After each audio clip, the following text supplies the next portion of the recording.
Okay, so I got two things to say today. One, Chef Boyardee ravioli things are not as good cold as you'd think they would be. It's my lunch today. Totally forgot I needed a microwave. But two, on our Sit Still Look Pretty, by the way. That's what this little thing is called. I had an interesting experience a little bit ago. So I'm trying to open some water and hold the phone. Okay, screw the water. A little bit ago, some poor gentleman, he drops a screw or a bolt from a scissor lift, and I go over and I pick it up for him and I hand it to him. No big deal. And he says, what does he say? He's, doll. Thanks, doll. That's what he said. And then I'm like, yeah, I said, you're welcome. And I'm walking away. All of a sudden, really concerned, he's like, you're not going to turn me in for sexual harassment for calling you doll, are you? And I was like, no.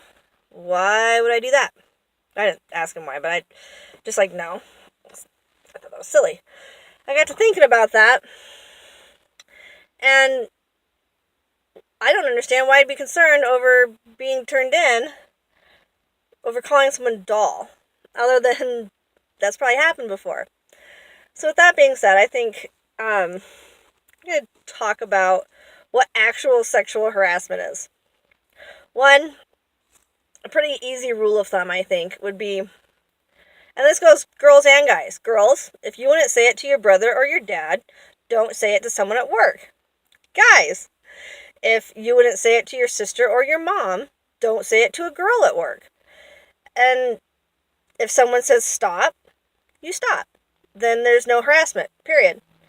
And as someone I've talked about it before and been through some harassment situations, not really, only once at work at this, since I've been in construction, but I've, other jobs I've worked.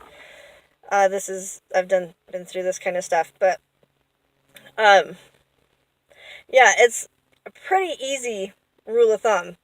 Just, you don't talk to someone in a demeaning manner, and you treat everyone you work with as if they're a sibling, and, as long as you're nice to your siblings, then you're probably not going to get yourself into trouble.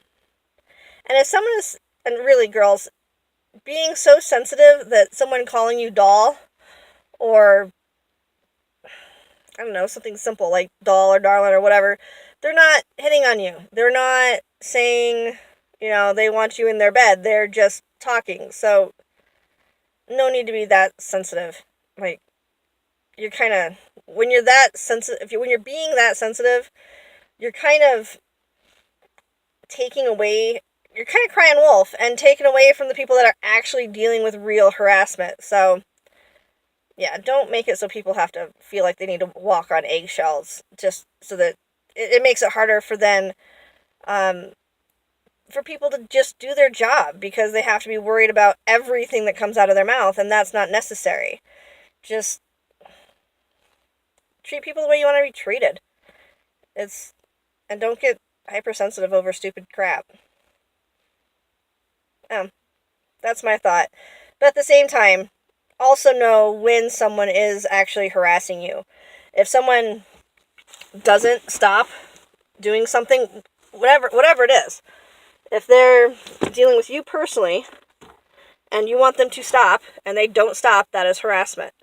If someone is saying something to you that you would be okay with your husband saying in the confines of your room, but not necessarily some random stranger saying to you, on the street, then that would probably be harassment. If they're that would be harassment. It's not probably. So just be smart about it, but don't be ridiculous either. Because, like I said, it kind of takes away from those that actually deal with it. Because, I don't know if that's the right, I'm going to have to rewatch this and rethink about it. But as of right now, that's my thought on it. I just don't feel like this guy needed to be so worried about whether or not I was going to turn him in over being called doll. Just seems silly to me. Well, that's my thought for today.